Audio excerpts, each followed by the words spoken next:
Welcome, everybody, to the Off the Wall Hockey Show. It's a hockey show for hockey fans, part of the Steel Flyers All Sports Network, and we are back tonight with episode 60 of the show.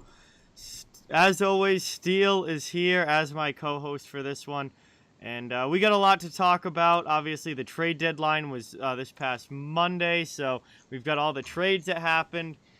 The weekend trades as well that happened a couple of days before the deadline itself.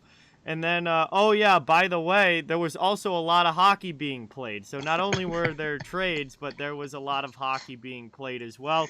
A lot of great stuff happening this week that we're going to be getting into in this show. So it's going to be a big one. Steel, as always, awesome to have you here. Thank you so much for coming on and doing this. And ready to talk some hockey?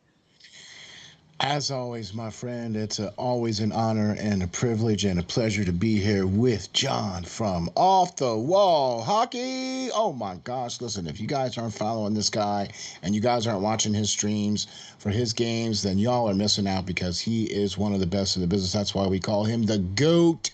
That's right, folks. You got to follow him. You got to check him out. You can find him on Steel Flyers. You can find him on YouTube, Twitter, all over the place. You name it. All you have to do is type in Off the Wall Hockey and you will find him. I'm ready to go, man. There has been so much that has gone on this week. And, oh, yeah, by the way, there were some hockey games played, too. Yeah. So. Holy moly. All right, so there's a lot to cover here. First part of the show, we got to talk about everything that happened at the deadline because, boy, it was an active one. And I mean, we weren't really expecting, and then kind of it just went all blazes. Yeah, there was a lot of trades. I mean, like kind of all came down there at the end there, you know what I mean? Yeah, definitely. It was your typical mad rush at the last minute to get everything done that you possibly can. Exactly. And we saw some major moves made. Moves that on the show last week we thought, names that we thought were going to be moved, but didn't know where, didn't know exactly what the deal was going to look like. Now we do. Everything's set. Everything is, the way it's going to be for the rest of this year. So I guess to start, two trades happened on Saturday, March 19th, 2 days before the deadline. Two major trades here. Claude Giroux from the Philadelphia Flyers to the Florida Panthers, and Hampus Lindholm from the Anaheim Ducks to the Boston Bruins. Both of these were blockbuster-sized deals, some of the biggest deals of the deadline. And both of these players, the main pieces of the deals, have already had a pretty significant impact with their new teams as well. So we'll start with the Giroux trade. Claude Giroux, along with some other pieces, a fifth-round pick, a couple of AHL players, go to Florida in exchange for Owen Tippett, a first-round pick in 2024. And, wow, that's a 2024 first. That's still 2 years away. And a third-round pick in 2023. So, yeah. You noticed that. How do you feel about this? All right. So here's the long and short of it, okay? Giroux's pretty much asked the Flyers for something that they probably weren't able to give him, and then he said, all right, well, the only team I wanted to go to is Florida. Yeah. So, like I said, the long and short of it is this. The only team that Philadelphia could make any trades to was Florida. Yeah. Now, given the fact that Giroux is clearly going to be a rental for this year, but given the fact that his skill level and where he ranks, how he's done this year, he's an all-star, the whole 9 yards, whatever you want to throw in there. Yep. Okay? And the fact that they only got back Owen Tippett and a third-round pick and a fourth-round pick in 2024. And not only did Philadelphia give up Giroux, but gave up Connor Bunnaman and Jarman Rubasov as well too. Now those guys are they're not NHLers. They're not NHL. They're barely AHLers, if you want to be honest with you. But the fact that they gave them to them too, it's like I don't understand the logic behind Chuck Fletcher and what he's trying to, or how he's trying to ruin. I mean, rebuild. I mean, crash. I mean, destroy. I mean, continually lose players with this. I mean, this team can't win. It finally won a road game the other night. Yeah. Finally. All right. You had to trade Giroux to get a road win?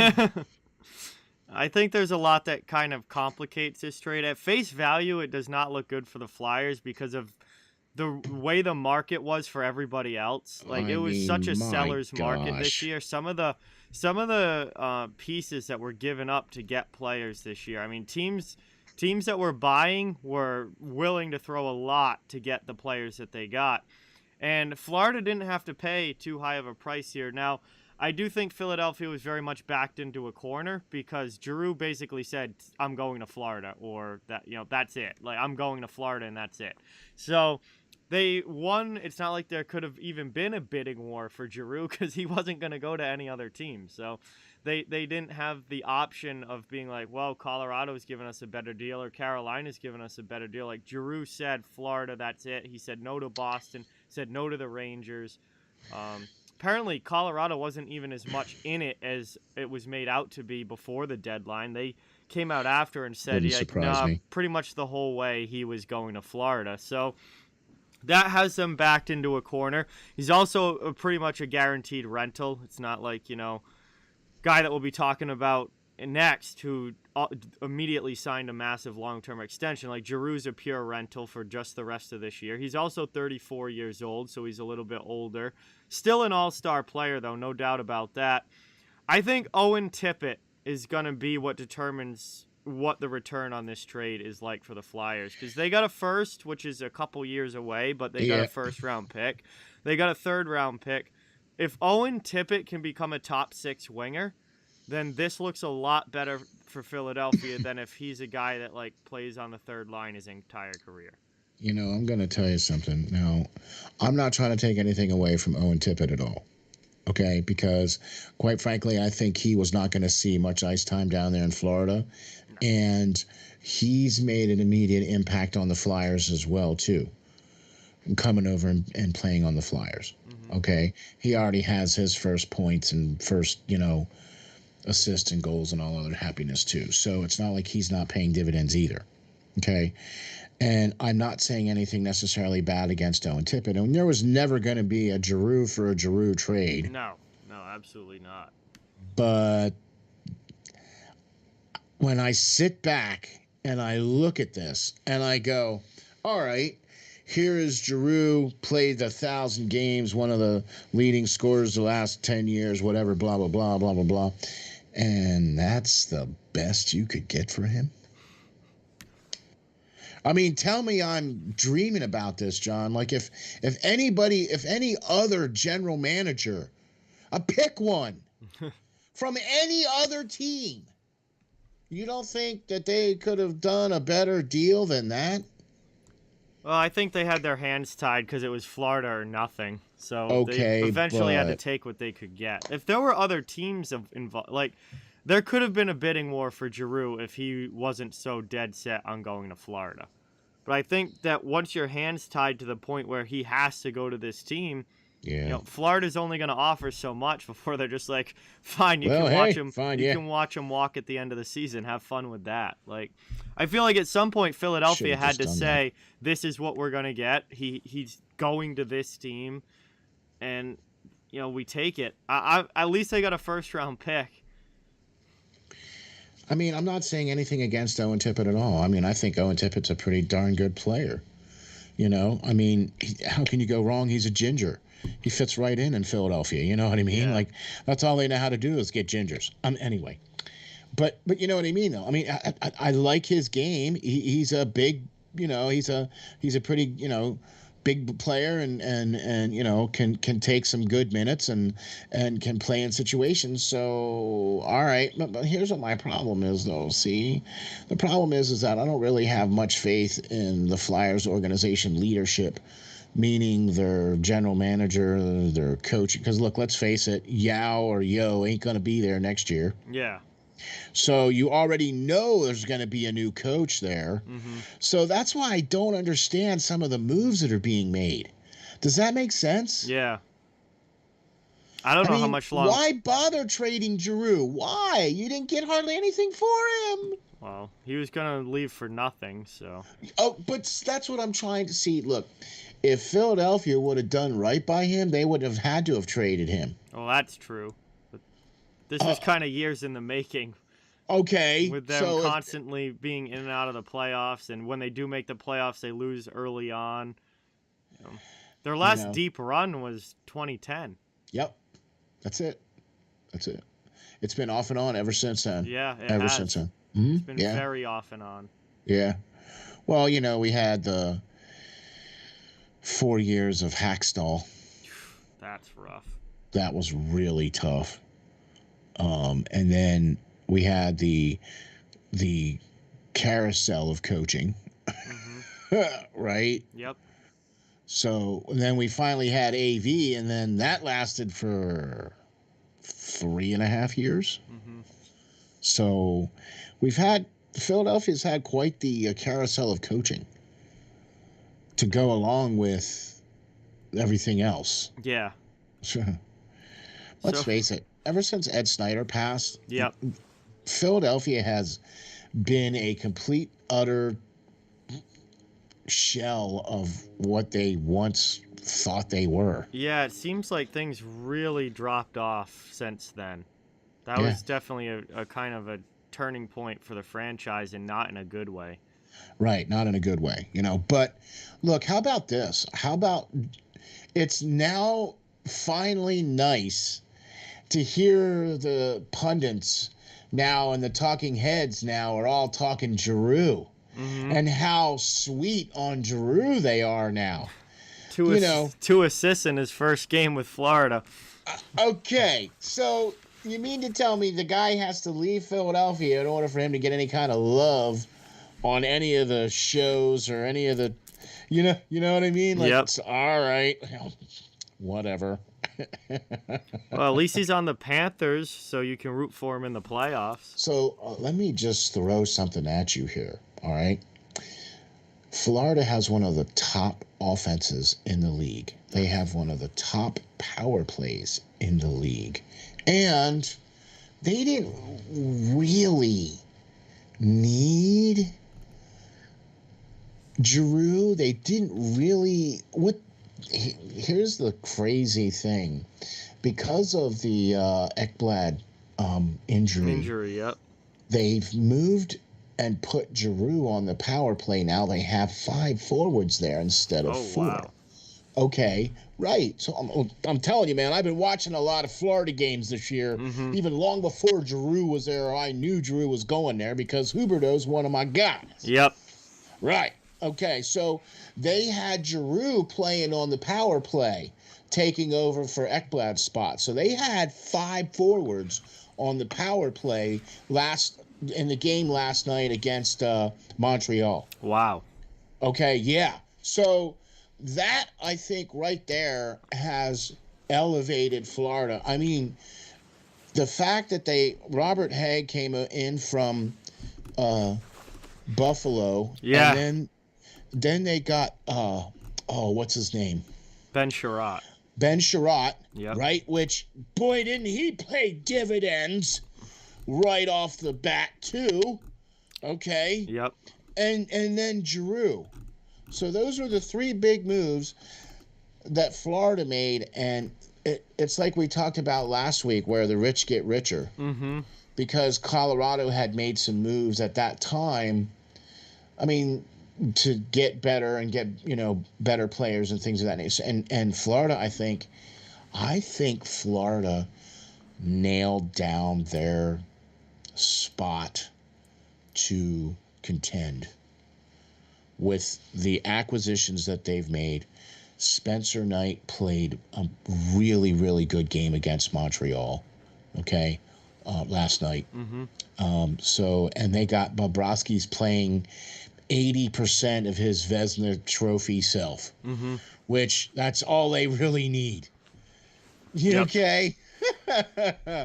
I mean, we're going to be talking about Florida here a little bit later. Oh, absolutely. Okay, and so this whole move with Giroux and Haig and then Sherratt was, and then they got, with the injuries that they have are not going to be till the end of the season, so they're going to get them guys back. Florida is. Okay? So, and then all that does is just shift Giroux to either the wing or the third line center. Which, all right. I mean, one of the best offenses in the league just got one of the better offensive playmakers in the league. How could you go wrong with that? Yeah, I mean, it's an awesome pickup for Florida, who was already a top team all season long, and now just added to that, has even more offense and another great forward added to their group. I mean, they didn't have to give up a whole lot to get him, so that's a monster move for the Florida Panthers from their perspective. Where exactly, I mean, this is a team that's obviously going for it to win the cup this year. So there was 3 teams throughout this, maybe 4. There were 3 or 4 teams throughout this entire trade deadline session, whatever you want to call it, that I thought were quite amazing and had done some really, really good things. Florida, I think, was the number one because I believe they got the steal of the trade deadline. Okay, now the next name on the list, and this was my other team that I thought did very, very well and basically mimicked what they did last year when they got Tyler Hall, right? But I'm talking about Boston, man, with the move that Boston did this trade deadline and getting the player that they did. I mean, and then signed him to how many years is that? 8-year extension. Yeah, so Hampus Lindholm comes over from the Anaheim Ducks. Boston gives up, 2022 first, 2023 second, 2024 second, Urho Vakanainen and John Moore all go to Anaheim. Bruins get Hampus Lindholm and Cody Curran, who's just a throw-in AHL defenseman. Right. So Lindholm comes to Boston, and then he was a pending free agent at the end of this year, immediately signs an 8-year extension at $6.5 million per season. 28 years old, played his first game for the Bruins last night against Tampa Bay and played outstanding. Oh, my gosh. He had an assist. He was already playing on the power play and penalty kill. He played almost 25 minutes last night. He's awesome. Already looks awesome with Charlie McAvoy. All right. This guy is off to a fantastic start. I saw the game live last night in person there. So. Now you're holding out on me, buddy. You didn't tell me you were at the game. Yes, I was there last night, and it was. Snap. It was great to see Lindholm perform that well, but that was the other major trade on Saturday. Giroux and Lindholm go on the same days here, and this was exactly what I wanted Boston to do. There you go. I've been saying for months now, top 4 defenseman was their biggest need. The biggest thing they needed to add was another top 4 D-man. They went out and did it, and he looked great in Game 1. Boy, did they. And they played a great all-around game last night. It was incredible to watch. And against Tampa Bay. To pull out a win over Tampa without Patrice Bergeron in the lineup, that has me feeling pretty good about this team, that they can win against high-level opponents like that without their number 1 center even in the lineup. You know what that means, right, John, right? You know what that means now. That means now you have to go to every game now. I wish. I wish. Well, what? There's only 4.5 weeks left in the season. That's only 10 or 12 games got or something. 18 games left. 18 games. Well, there you go. So that's only 18 games. What? Yeah. That's no big deal, right? But no, I exactly with what I mean. Quietly, Boston got Hall last year, right? And did a couple other moves that were really good too. Okay, that we both liked. Okay, and boy, they went out and did it again this year before the trade deadline day, and did it on the Saturday, and then signed him. Like, I really think that those were some of the most savvy moves. I also really like, we've talked about this before, I really like that Calgary got to Foley way back in like February or the end of January or whenever, halfway through January or February, whenever that happened. It was like when the trade deadline should have been. Is about when Calgary made that, and Calgary made some pretty nice little moves this at the trade deadline too. So, yeah, Toffoli went to Calgary on February 14th. Yeah, 14th. Yeah, okay. Yeah, mid-February. So, yep. All right, but I still though the Lindholm deal for Boston, I think, and then that also was the other Saturday move too. So. It's like they were like, all right, Saturday. Yeah, Saturday's the day. Yeah, well, they just want to get it done. And had some other, obviously, as it got closer and closer to the deadline, we had some more moves come in. Sticking with the Atlantic Division, Toronto made their move with Seattle, getting Mark Giordano and Colin Blackwell from the Kraken in exchange for 2 second-round picks and a third-round pick. Obviously, Seattle, very much a rebuilding team. Well, I guess a building team to begin with. They're trying to get as many draft picks as they can. So they take 3 picks from the Leafs, and veteran D-man Mark Giordano goes to Toronto. Colin Blackwell, a fourth-line forward, goes to Toronto. They played with the Maple Leafs this past week. I did their game Wednesday night, which was the debut for both of those players with the Leafs. And they both played pretty solid, and Toronto won the game. And, Toronto didn't, Florida's made big moves. Boston went out and made a huge move. Tampa's made some big moves. Toronto kept it a little bit more on the quiet side and just kind of stuck with the Giordano and Blackwell, and that was their move for this year. Yeah, but I think it was moves that is going to help this team get to where they need to get to. Yep. I mean, I was also surprised to see Carolina getting Domi. Yeah, that was an interesting move to me because I don't think Max Domi really fits what normally Carolina is looking for. Maybe they see something in there that we don't. I mean, they have that organization has had a knack for grabbing players, and then suddenly they turn out to be these. I think Carolina was trying to add somebody with a little bit more of a chip on their shoulder, plays with a bit of an edge to their lineup. Because if there's one thing that Carolina kind of lacks, it's that. When you look at teams like Tampa and Florida, who are very physical, the Rangers have built a very physical team. Carolina doesn't really have that level of physicality like some of these other Eastern Conference teams. So I feel like that's probably what they were trying to add. But it's just an underperforming forward that's kind of known to be a bit of a hothead at times doesn't fit what's normally Carolina's bill, which is more of the very like hardworking, disciplined, like doing everything the right way, gonna fit in a specific role in the lineup and be happy with that and do that. Like Brind'Amour runs like a very meticulous.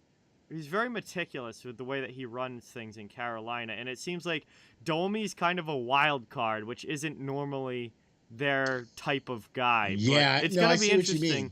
It's gonna be interesting to see how that works out. Or they have done very well with Tony DeAngelo. I mean, that's what I mean. They have a knack for grabbing players and just doing really well with them. I mean, look at what they did with Kotkaniemi. Mm-hmm. And then they turn around and announce, hey, he's been signed to an 8-year extension. Yeah, they got him re-signed. Right. Thankfully, at a much better cap hit than what he's playing on this year. But the fact that they did that. Yep.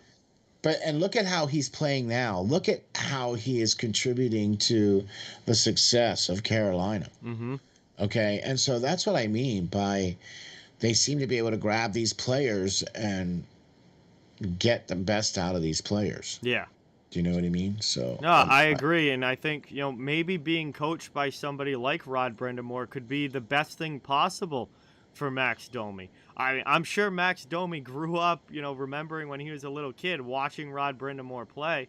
I mean, his dad played against him when Ty was in Toronto and Rod was in yeah. Philadelphia, and then when Rod was in Carolina, like Mm-hmm. his Max's dad played against him. Like Brindamore was always a very well respected player. Very much so, And yes. so I feel like for a kid like Max Domi, who's not really a kid anymore, but his career's been very up and down. He's fallen off a lot from where he was over What the he's on, like past his few years. fourth or fifth team now or something? Yeah, I mean, this was a guy that at one point had a 70-point season, and now is Yeah. basically a third or fourth liner. Maybe playing for a guy like Rod Brindamore, who's a former player and played against your dad, and you watched growing up, that might have a positive impact on Max Domi that could really end up, helping him get back on track as far as his career is concerned. Let's hope so, because I mean, he is now looking at. I mean, he's on his fourth or fifth team now, and you're on a team right now that seriously Could has win a a cup. shot. Yeah. I mean, you can't sneeze at that. You see Yeah. what I'm saying? Oh, So absolutely. don't muck it up, young man. Exactly. You've been lucky enough to get traded from a non-playoff team to a team that legitimately could be a favorite for the Stanley Cup. So you definitely don't want to mess that up for sure. Please don't mess that up. You know what I mean? Mm-hmm. I also do think too that New York made some pretty good moves. Oh, The big time. Rangers. See, I think yeah, I think the Rangers made some awesome moves. I kind of figured you would like some of those moves. The big one was Andrew Kopp. That's yeah okay yeah that's exactly what I was going to talk about. Yeah, Andrew Kopp was the big move for the Rangers.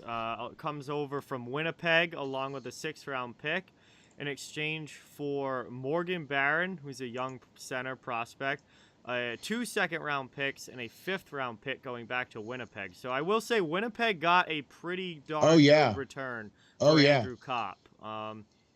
But the Rangers needed this Yeah. type of guy in their lineup because And the boy Rangers howdy. have the star power. They have the top end guys. Kreider's got 40 goals this year. He's probably going to score 50. They've got Panarin. They've got Zibanejad.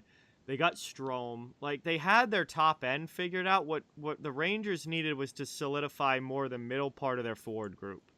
Like, they have the fourth line guys with Barclay Goodrow and Brian Reeves. They got the toughness, but they need to figure out that, like, middle part of their lineup. The third line, a wing spot on the second line. Like, they need to figure the middle part of their lineup out. And Andrew Kopp, I think, I love watching this guy. I think he is the perfect kind of player if you're looking to add to the middle 6 of your lineup, because he can play center, he can play wing, he kills penalties, he's got good offensive ability. He's not going to score 40 goals, but he can give you easily 20-25 goals in a year.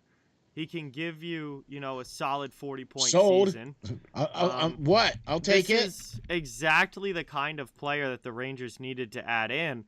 And yeah, they gave up a good amount to get him, but I think it's well worth it. I mean, this is a guy that has 37 points in 57 games this year, and over in the past, he had 15 goals, which was a career high for him last year. I think he's got 20 goal potential. I think if you give Andrew Kopp a full season in the right spot in the lineup, he could be easily a 20-goal guy. I mean, he scored 15 in 55 games last year in the shortened season. If you give him a full 82 games, I could very well, on a good team, I could very well see him scoring 20 to 25 goals and 40-plus points. I could not agree with you more. I also agree and feel that what New York did was, especially this move, was a far and away another move that's going to help potentially make New York a very dangerous team Yep. come playoff time, and they're going to need it because everybody in front of them is playing well. Yep. Okay. So 100%. they really needed to make this move to help exactly with what you said, John, shore up that front, that first group, the first 6 guys, you know what I mean? Them top 6 guys. And I think he's one of those guys that's going to be able to come into this lineup, and he's already paid dividends already. Yeah. Okay, in his first game. His versatility, I think, is good for the Rangers because they can play him in different areas. They can play him in different roles, and he's going to be able to adapt to that very easily and still be a productive player.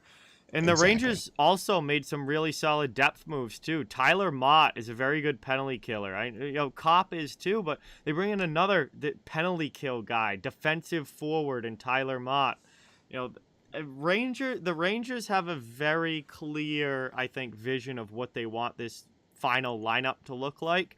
And they're like hand-picking different players for different roles. And Tyler Mott coming in is really going to help the forward group. I think, that's a guy that going to be a fourth-line wing, but is going to help you on the penalty kill, is a solid defensive player. And then they had Justin Braun on the back end. And the bottom pair for the Rangers has been kind of a question. They've been playing a lot of young players on their bottom pair. Their top 4 is set. Like, they've got, Fox and Lindgren is their top pair. They've got Trouba and Keandre Miller as their second pair. Their top 4 is set. But the big question with New York was their bottom pair, because they had a veteran guy in Patrick Nemeth who has been around a long time but really isn't all that good. And then they had a bunch of kids. They had, Nils Lundqvist. They had Zach Jones. They had Braden Schneider. All these guys are still like in their early 20s. They needed to solidify that bottom pair role. And then what do? They bring in Justin Braun, who between San Jose and Philadelphia has tons of playoff experience, been in the league a long time now, is nothing flashy about his game, but if you need him to be your number 5 or 6 D-man, you can slot him right in on that bottom pair, and he's going to help calm things down for them. Yeah, I mean, they really didn't use him correctly in Philadelphia. He ended up having to play a much more of a prominent role than what he is capable. He's a third pair D-man. He should be your number 5 or 6 guy. At best. He should only be playing maybe 7 or 8 minutes a night. Maybe. You know what I mean? But that's not what Philadelphia did with him. He was playing more like 18, 19, 20 minutes a night. Mm-hmm. So, no, that's not the scale that Justin Braun's going to do. And if you play him correctly, he's going to be able to be that mature, slow it down kind of guy and, help you out. Yep. One of the other teams that I want to talk about, I know that it's because they're an expansion team, but my goodness, did Seattle just rake in draft picks. That's all they did. They just raked in draft picks. Yeah, they barely got anybody as far as player wise. No, they just took it. They just took in draft picks. I obviously that was their set strategy for the deadline this year. Obviously, Ron Francis looked at this team, saw that they were a last place team, and said, "Okay, we're not playing for now. We're not building for now. We're building for the future." And they brought in a load of draft picks over the course of this trade deadline. Let me scroll through here. I believe there's a total of like 12.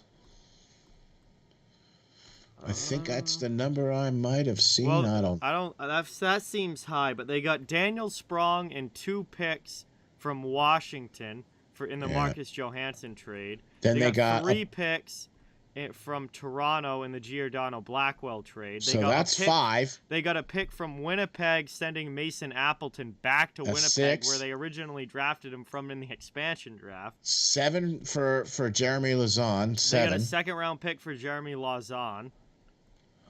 Then they get 3 pick. Oh, you already did the 3 picks for the Toronto. Giordano Okay. Blackwell trade I counted. All right. So yeah, they got like 7 or 8 Hold on. picks. Wait, hold on. Then they got 3 picks from Calgary for Yarncrook. Oh, Callie Yarncrook back last week. I forgot about that. Right. No, that's right. Okay, so now that's at 9 now. Yeah. Yeah. 1, 2, 3. Yeah, I'm gonna count this out. 1, I think 2, we're at 3, 9. 4, 5, 6. 6 just from the Calgary and Toronto trades. You're right. Then they got pick number 7 from Nashville for Jeremy Lauzon. Pick number 8 from Mason Appleton from Winnipeg. And then they got 2 more in the Marcus Johansson deal. So there's 10 draft picks that the Seattle Kraken brought in at this year's trade deadline. That's okay. I was only off by 2. But... Yeah. Wow. So they had a very clear strategy of we're just gonna gather as many picks as we can. Now, we all know that this coming draft is not nearly as deep as the next 2 are gonna be. And if you look at what Seattle just did and how they've positioned themselves to be, say, in 2027, in 5 years' time, I bet you that Seattle is one of the top teams in the league. If they do things the right way, because they have got so many draft picks. They got to draft well, yeah. And they have to draft well, but they've got not just picks in 2022, but 2023 and 2024. Yep. So that, to me, is what is kind of throwing this here. You know what I mean? So they also have future considerations with the Victor Rask deal. Yeah, so they took Victor Rask off. They did the Minnesota Wild a favor. They took Victor Rask off the Wild's hands. Yeah. And who knows what future considerations will actually turn out to be. I don't know, maybe like a 7th round pick or something, but whatever. Yeah. But Seattle obviously is gearing up to just try and build through the draft. And if they draft well, then they could become a very, very good team with an insane amount of young talent. If they don't draft well and they waste those picks, that's going to set this franchise back a decade if they miss with all of these picks. So. Well, I also don't believe that the current coaching staff is going to be there for that particular... Probably not that long. Okay. So, yeah, that's why I think that if they draft well and potentially get... a coach in there that can win. Yep. Then I think they could be dangerous. Yes. But. All right. So, team that we just mentioned that I also think had a fantastic deadline, headlined by them getting a number 1 goaltender that could really change the dynamic of the playoffs potentially, is the Minnesota Wild. They got Marc-Andre Fleury to okay a trade to the Minnesota Wild. There was so much speculation about Fleury, about him not wanting to go to Canada, about, teams that were in on him being teams that he didn't want to go to. He already had said no to Washington. There was a lot of rumors that he didn't want to go to Canada. He wanted to stay in the United States, so that, made it tough for Edmonton or Toronto to be on Marc-Andre Fleury. And then, boom, the Minnesota Wild pull the trigger. They give up a conditional 2nd-round pick that becomes a 1st if they make the conference final and Fleury's the starting goalie and winning games in the playoffs. But, it's either a 2nd or a 1st rounder in 2022, so this year's draft. And they get Marc-Andre Fleury at a point where Cam Talbot had been really struggling. And what I really find interesting about this is that Cam Talbot now, all of a sudden, is playing very well. Very, very well. I think this might have been kind of a wake-up call for him. that, Maybe. yeah, my team just went out and traded for, one of the top veteran goalies in the league. I better get my act together if I want to stay in this net. And he's actually played very, very well recently. But Yeah. I think this makes Minnesota way more of a threat to go deep than a week ago. Like, if they were going into the playoffs with Cam Talbot, probably out in the first round, maybe they win a round. It depends on how he plays. Now they're going into the playoffs with Marc-Andre Fleury. I could see this team in the conference finals potentially. This is one of those dark horse teams that could really get scary if they make a run. I mean, they also made a couple other moves throughout the trade deadline They as had well, a great too. Deadline in general. They brought in Jacob Middleton to add to the back end. Okay, that's what I mean. Nick Delorier scored in his first game with them. Fourth line forward comes in. Like I said, they made other moves. They also brought in the winger from Colorado, Tyson Yost, as well too. Yeah, that we talked about that last week. That was right. That was one of last week. They did that deal with Colorado, sending Nico Sturm to the Avalanche and Tyson Jost coming back to Minnesota. So they had a pretty active deadline. And I think Minnesota's a much scarier team now than they were a week ago come playoff time. And just what they needed to do, because the other teams are kind of nipping at their heels now. Yep. St. Louis, Nashville, they've all been... Dallas is on the come up now, too. That's what okay, see, you're taking the words out of my mouth, bro. They've all been pretty close in points for most of this year. Yeah. This might be what Minnesota needed to secure that second spot in the division. And we talked about this at the very beginning of the season, that it was going to come down to a group of these teams going to be fighting it out here for the the playoffs and different seedings and things of that nature. I mean, we talked about how Minnesota is going to be one of those teams in that mix that's going to be fighting for things. Do you know what I mean? And with what they did now, they're already in second place with 80 points. I mean, they're far and away way below Colorado, but St. Louis, Nashville, right there, 2 points back. Now, Minnesota has 1 game in hand for St. Louis and 3 games in hand for Nashville. Yep. Right? But still very, very tight. Dallas could make a run. Yep. You know what I mean? Nashville could make a run. St. Louis could very easily make a run. Minnesota could drop a couple of games. I mean, we've seen how it is. Yep. Do you know what I'm saying? So it's not going to take much, and you're going to be out. Oh, absolutely. The Central Division is going to be extremely competitive come playoff time. They're all going to be playing each other, and again, you have 1 or 2 bad games, and that's the difference in the series because they're all so tightly matched, 100%. Now here's a throw away for you. If you take away Colorado, right, 2, 3, 4, 5, 6, are all within 10 points of each other. Yeah.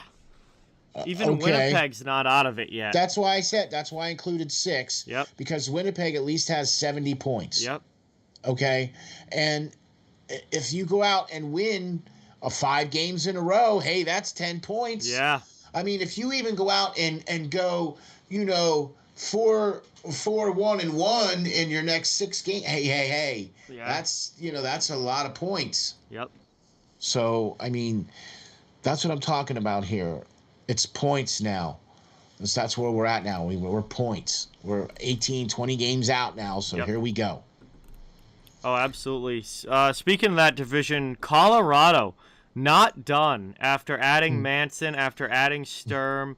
Not done. They go out and very, very crafty Joe Sakic type moves, just adding to the depth. They get Andrew Cogliano out of San Jose. Now he's a veteran guy, lots of experience. been around the league a long time. He's played in Dallas. He's played in Anaheim. He's played in Edmonton. Western Conference guy his whole career. He goes out and he joins this team in a fourth-line role. And he also adds Arturi Lehkonen from the Montreal Canadiens. And Lehkonen is a pretty significant piece to bring in there for Colorado. I mean, this is a guy that is really going to boost your secondary scoring. So, I mean, very good depth moves from the Avalanche. It's like we talked about before, the rich get richer. Yep. They have made some very, very savvy moves, Colorado has. Big time. To the point where we thought some pieces were going to move, and they did. But what they got back in return was really good. I believe Colorado was another one of those quiet teams that did really good for the trade deadline. They moved some of the pieces that they had to move because they couldn't afford to keep them or whatever the case was, and they were able to get back some good return on the players that went away. So. Very pleased. Look, all of the top teams, like even Toronto made some nice little moves, right? Carolina, although they got Domi, all right, but they signed Kotkaniemi. That's made official. What Florida did, holy smokes, what Florida did. Yep. Calgary made some moves, you know what I mean? Calgary made some very good depth moves. Tampa Bay made a couple little moves here and there. And the big move for Hagel. I mean, Toronto or Boston made their moves. All the top teams, everybody got better. That's what I mean. All of the top teams got better. Everybody got better. That's a contender this year. Now it's going to come down to who got the most better. Because, it's not like some teams sat around and did nothing while others got, made these major moves. Like, pretty much everybody that was a contender got better. So, are they still at the same playing field, or did some teams get more better than the other teams? Like, that's going to be really interesting to see come playoff time. The last big trade that we haven't talked about was Pittsburgh. Rickard Rakell from Anaheim. Good second-round pick. 2 players, Zach Aston-Reese and Dominic Simone, and a prospect goaltender, Calle Klang, all going back to Anaheim. I'll tell you, Anaheim, for a team that decided to sell kind of late because they've dropped out of it here, got massive return for the players that they sent out. For Manson, Rakell, and Lindholm, they got massive returns. So Anaheim Pat Verbeek is off to a very good start as the Anaheim GM. I'm with you on that. And they started out really well this year. Gibson was playing really well. They were on a great streak there for a little while, and then kind of the tires fell off. Yep. And I think it was a lot to do with the fact that they're young. Oh, big time. Okay, right. And so they're still learning. They're still trying to put it together. They weren't supposed to be anywhere near where they were. That's what I mean. Yeah. So I really think, and we even pegged them this year too. We were like, okay, so what do you guys think about, the Pacific? And we were like, well, man, watch out for them California teams, right? Because them California teams, Anaheim, LA, San Jose, just watch out for them California teams, right? Well, lo and behold, LA's in second place. LA's the one that ended up being the California team. Yeah, they ended up being the one that was surprisingly very good this year. Exactly. But because of how the West is shaking out, Anaheim still has a shot. Well, right? I think that barely. They're 5 points back from Winnipeg. Them selling at the deadline, I think, pretty much made them. They're basically saying it's not about this year for us. Yeah. All right. But still, Rakell to Pittsburgh's a major addition for that Pens team, though. I agree, man. That's going to really, and boy, hasn't Pittsburgh just been playing pretty good lately too? Jeez. Yeah. They've been they've just been solid all year. They got off to a pretty shaky start the first, I would say, like 20 games, but since then, very, very solid. And ever since Malkin and Crosby have come back, this team has just steadily just gotten better. Their goaltending has just stayed solid. Their defense has gotten better. I mean, I like what Hextall did in the offseason for Pittsburgh, or in the trade deadline for Pittsburgh with the Raquel move. I think that was really good move. So Pittsburgh, man, they've been on the come too. You know what I'm saying? 6-2-2 in their last 10. Yep. That's not a shabby record. No, not at all. So trade deadline was a very, very active one. Most of your contending teams all made moves. Varying degrees. There were quite a few major moves. Even going back to a little bit before the deadline, Colorado gets Manson. Jarnkrok goes to Calgary. Hagel goes to Tampa. Lindholm to Boston. Giroux to Florida. Jeez, man. Fleury to Minnesota. Copp to New York. Yep. Raquel to Pittsburgh. Okay, Giordano to Toronto. Yeah, right. Oh my gosh. Everybody's making moves. All right. So all these moves and all these top teams. Mm-hmm. I mean, even Carolina added Domi. Right? So all of the top teams have all added players and have all done things. Who has improved the most, do you think? Man, I mean, it's hard to say that they've improved the most because they were already like one of the top three teams. But right? Florida, I mean, what Florida added was Sherratt on the back end and with Giroux up front. I mean, you had one of the top teams in the league, and you add that to it. I mean, another superstar forward, another physical, tough playoff style defenseman. Florida's deadline was just talk about going over the top. And Minnesota is another one. I think Fleury is a game changer in net for them. That's a move that's an absolutely possibly season changing move for them. I would have to agree, and the reason why I'm saying that is this: if you look at the top offenses in the league, right? Minnesota is fourth. Yeah, Minnesota's had no issue scoring goals. They don't have a lot of big names in their forward group other than Kaprizov, but they've had no issue scoring goals. And oh my gosh, is he on pace for 70-odd points this year or something? Or he's already there or whatever. Let's see where Kirill's at. Kirill's close. He's had a very, very good year to back up his Rookie of the Year last year. He's got 33 goals and 78 points. How you doing? 61 games this year. How you doing? That's what he's got now. Yeah, they've still got 20 games left or 19, 20 games left? Yeah, in fact, he's probably in their top 4 as far as leading points getters in their first full season or first as a second year player. Even as a second-year player, he's in their top 4 of most points in a season by a Wild player. Mm-hmm.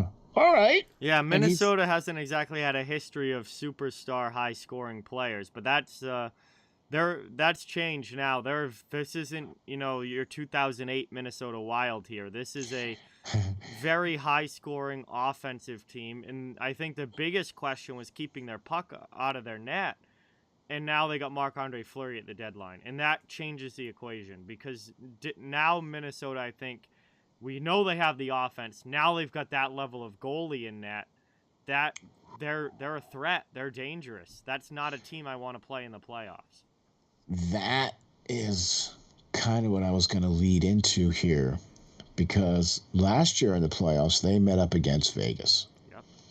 And although they punched Vegas in the mouth and made him bleed. Yep. However, just a tiny little drop of blood. they still made them bleed. Yep. Right? Now, like, they pretty much weren't able to seal the deal there, you know what I mean? But I think that was because of their lack of physicality, their lack of whatever you want to call it. They just didn't have enough to face off against Vegas last year. And I think they took those lessons from last year's playoffs and they've learned. And by getting the players that they got, the player in the back end there, and then getting Andre Fleury, and then getting some help on the offensive side. Not that they really need any help there at all. I mean, fourth best offense in the league. I agree. I think this makes them a much more dangerous team. And with the addition of Fleury, I would put Florida number 1 with Giroux, Sherratt, and Haig, with barely giving up anything for them guys. And then I would have to go with probably Boston number 2. And then I'd probably have to go with Minnesota. Because of Fleury. Because you're right, that completely changes the dynamic of Minnesota and where you have to consider them now. Yep. Okay, because they're not even that horrible of a defensive team either. Okay, they are a plus 33 differential. So they're not that horrible of an offense or defense. You know what I mean? It's just that you were right. They were just having some problems keeping the puck out of the net there for a little while. Yep. And Talbot was part of that problem. Oh, and absolutely. You're exactly right. You never can judge how good it is to grab somebody that's going to make the guy that you have in front of him looking over his shoulder. Because that's what Cam Talbot's doing. He's like, oh crap. They brought in the Vezina Trophy winner from last year. Yeah. I better play a little better. Yeah. So that pushes the guy that's in front of you. So he plays better. And what happens? That's good for the whole team now because he's playing better. You know what I mean? Hey, well, what do I know, right? Yeah. I just watch hockey games and sit back and talk about them, right? Yeah, Colorado's another team that I thought had a great deadline. I agree. They did stuff way before the deadline, but I agree. Manson solidifies the decor, and then you add in some really savvy depth moves with Lehkonen and Cogliano, and that sets up Colorado to be deeper than they have been in the past. See, that Lehkonen move, I think, is the one that's the most underrated. Oh, absolutely. Because people aren't really talking about that. Okay? Because they're really not. And I'm going to tell you something, man. That player... Boy, doggies, I agree with what you said. I think that every team got better, but I think Florida got slightly better. I think Minnesota got slightly better. Yep. I think Colorado got slightly better. Do you know what I mean? Yep. With the moves that they've made. Yeah. So, wow. I wasn't expecting the trade deadline to be quite as busy as it was. Like, it started off really slow. Like, there was hardly anything in the first, couple of hours. Yep. And then suddenly, after lunch, everybody was like, all right, lunch! Yeah. And then, after lunch, it was like, all right, let's go! Yeah, time to go now. We got to do something. We got 3 hours. Let's go, you know. And suddenly, the ticker started flying off the page. Yeah. You know. So, but a little bit subdued, but still very exciting trade deadline because of the Giroux, because of the Fleury, because of the moves that New York and Colorado and Calgary and all the top teams made. I think this was another exciting, successful trade deadline day for the NHL. Yeah, so there's everything that happened deadline day, and trade deadline is passed, rosters are set, And these are the lineups that teams are going to be taking into the playoffs. Off we go. So Off we go. it's Here time we now go. for the last month of the season, and then into the playoffs we go, and we'll see which of these moves end up really working out and helping a team get to the Stanley Cup, and which teams get an unfortunate early exit that they're not going to be very happy with. But it's coming for somebody, just because there's so many good teams this year. Some of them are going to be knocked out round one, and they're going to be very disappointed when it happens. But it's going to happen. So yep, it has to happen. That's just the way it is. Yep. It has to happen. You know, some team has to lose, some team has to win. Yep. You know what I mean? And so, with that, man, I'll tell you what. I think we had a really good wrap up of the trade deadline and a lot of the moves that were made, not just on trade deadline day, which there were quite a few, but even leading up to trade deadline day. Yep. There were quite a few moves that were made of the week before. So we were calling it trade deadline week. Yeah, it was pretty much a deadline week because a lot happened the week before too. Right, so. Yeah, Manson, Sherratt, Yarncrook all went a week before. So exactly. So, but very exciting and quite exhilarating. And man, I'll tell you what, I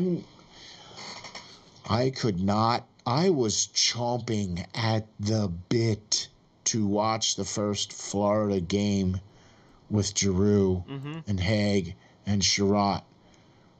I was chomping at the bit. I couldn't wait. And it was like, I had to wait till Thursday. Yeah. Right? Come on. And, oh, my gosh, like I said, I've been watching a lot of Florida games this year. I've probably watched about maybe 20 Florida games. And, 21 Florida games now. And this game, oh, my gosh, you could see it right away. You could see it right away with Giroux on the ice. He stepped out on the top line right off. He played almost 18 minutes for the game. You know what I mean? So he was on the power play. He took most of all of the defensive zone draws, too. Do you know what I mean? So I'm going to be interested to see when Fleury takes the net for Minnesota. Yeah. That's going to be fun.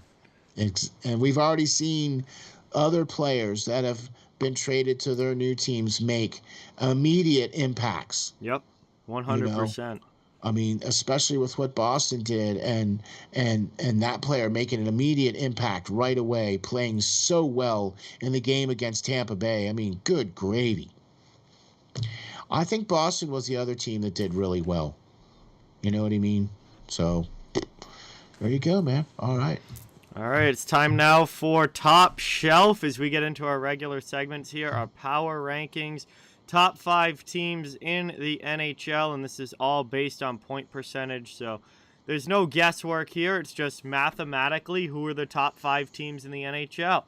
And to kick things off, coming at number 5, we have the Toronto Maple Leafs, who 18-5 on the year. 0.675 point percentage, and Toronto, I feel like, has been in this 5 spot a lot of this season. They just seem to be nestled in here, don't they? Yeah. Like, they've just been kind of like, if you look back at our top shelf power rankings throughout the season, Toronto pretty much, I don't think Toronto got any higher than like 3rd at one point during the season, and that was at the beginning of the season when they just lit it up out of the gates. Yep. You know what I mean? But the fact that they've just remained solidly on the list for the most part, they've dropped off a couple of times. Yeah. And there's been a couple of other teams that have hopped on there at number 5, but for the most part, I would say 80% of the year, this has been Toronto's spot number 5. Yeah. And they're having a very solid season, and that continues. And, again, like I say every week, it's going to be what can they do come playoff time? That's the real question. Regular season isn't good enough anymore. It's what can you do come playoff time? So, but I think Toronto is a better team this year than what they were last year. I also think they're going to have to play a much better team this year than they did last year because they're either playing Boston or Tampa Bay in the first round. Okay, so yeah, all right. That's what I was just going to say next too. That they're not in the All North division now, where they're playing All Canada teams now. No. So yeah, it's going to be a much harder climb this year. Yep. And that's why I'm saying the things that I'm saying, because it is going to be a harder climb. But that's why I also feel that they are a better team than what they were last year. Oh, I agree. Yeah. So. All right. Number 4 is a newcomer. Oh, they have cracked the top 5. Not even into the last spot either. They've jumped right in. Fourth spot, the Pittsburgh Penguins. 39, 16, and 10. A .677 point percentage. So, I mean, very close to Toronto. Literally .002% higher than Toronto. There's one, I think there's like a 2-game difference or a 1-game difference, I think is what the deal is here. So yeah, so Pittsburgh coming in, obviously adding Raquel at the deadline. 39 wins this year, second place in the Metro. Probably not going to have the same point percentage after tonight because they're getting walloped by the Rangers right now. But as far as up until today, Pittsburgh had moved into the top 5 in the league with a very, very strong season where they're a team that has, I think, kind of flown under the radar a little bit this year. As always, last year they just quietly won the East. Mm-hmm. Like, quietly. Like, nobody was really expecting them. Everybody was looking at Washington or, even the Islanders were up there and then they were thinking, oh, well, but Boston came in or Pittsburgh came in and said, yeah, I'll take that division. Thanks. Yeah. And they have also, I agree, just quietly, steadily winning games they should, not losing games too many in a row. Malkin and Crosby are playing well. Mm-hmm. Defense and goaltending is staying good. And Pittsburgh is just continually winning. 39, 16, and 10 on the year. So, okay, quietly. I mean, look, Crosby missed, 30-some-odd games? But he had 2 6-game point streaks since he's been back. I mean, it's like he hasn't missed anything. He's right back to the Crosby of old. You know what I mean? So, Pittsburgh, man, they are legit. They are for real. And I would not want to have to play them in the playoffs. Not going to be a fun time. In the first round. Well, the team they're playing tonight is very likely going to be their first-round opponent, so what a series that's going to be. Rangers, Penguins, round 1. What a series that will be. But coming in at number 3, the team that's ahead of Pittsburgh in the Metro, the only team that's ahead of Pittsburgh in the Metro, and that's the Carolina Hurricanes. Significantly ahead of them. 42, 15, and 7 on the year, a .711 point percentage for Carolina. Now, they've had a little bit of a drop-off recently. They've been playing .500 hockey recently. I have to imagine Carolina is going to get back on track and be fine come playoff time.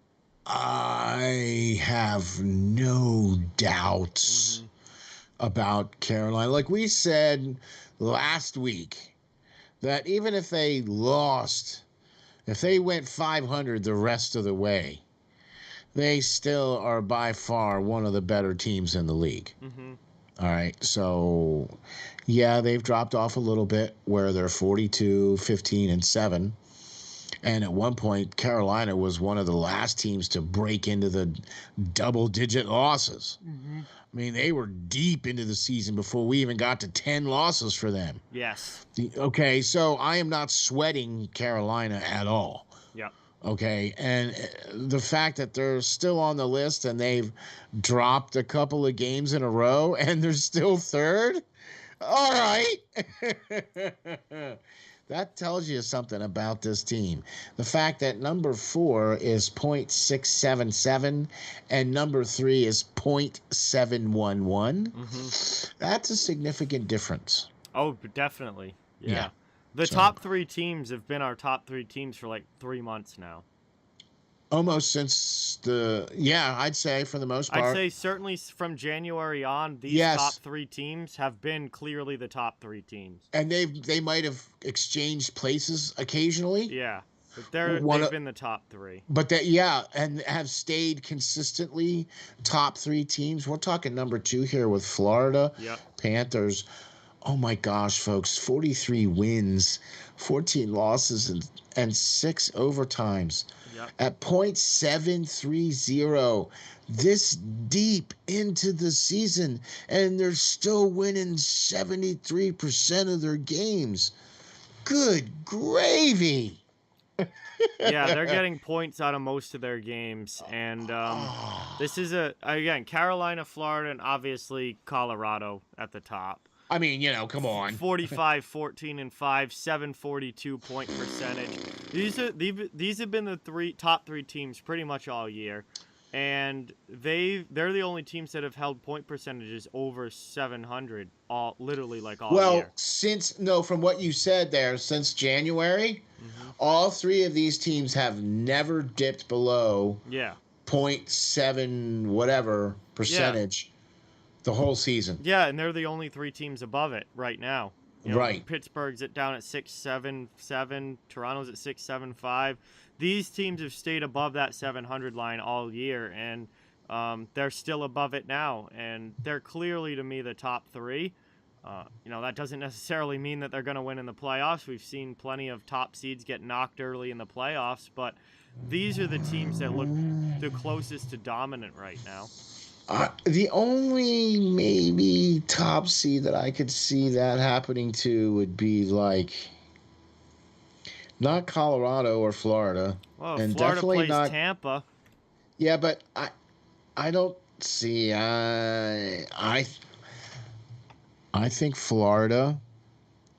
The only box that I'm gonna check off right now for Tampa Bay is goaltending, because I think Vasilevsky is the best goaltender in the league. Vasi could steal a series. Hands down.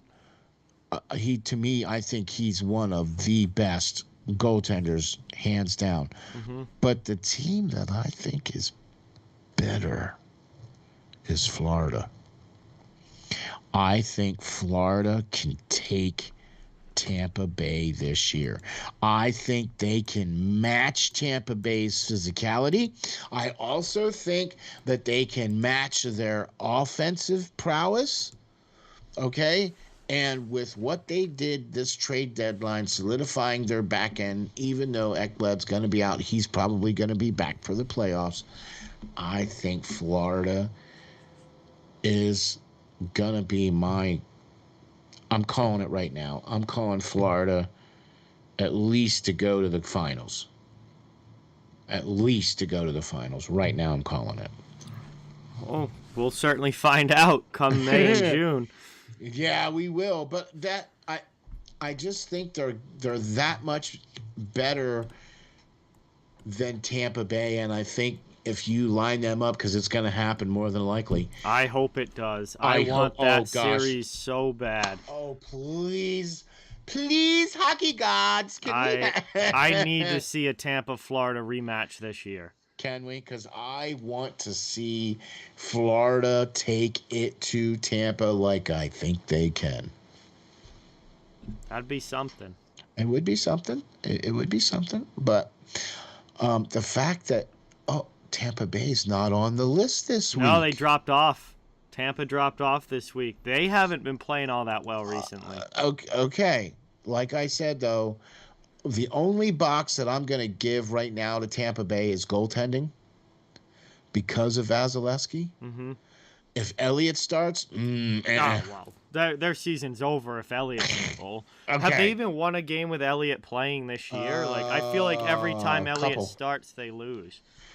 They've won a couple. I mean, he barely starts. I mean, Right. Vasilevsky plays almost every game. Every game, yeah. I feel like every time that Elliott starts, it's like a horrible game for the Lightning. It is. They lose bad usually. Yeah, He's so won a couple. if anything were to happen to Vasilevsky, they'd be all done. Exactly. And you know what I mean? So I just think Florida has consistently been one of the top teams in the league this year. And I think they've finally, and we're going to see in the playoffs, we're going to see, have they grown up?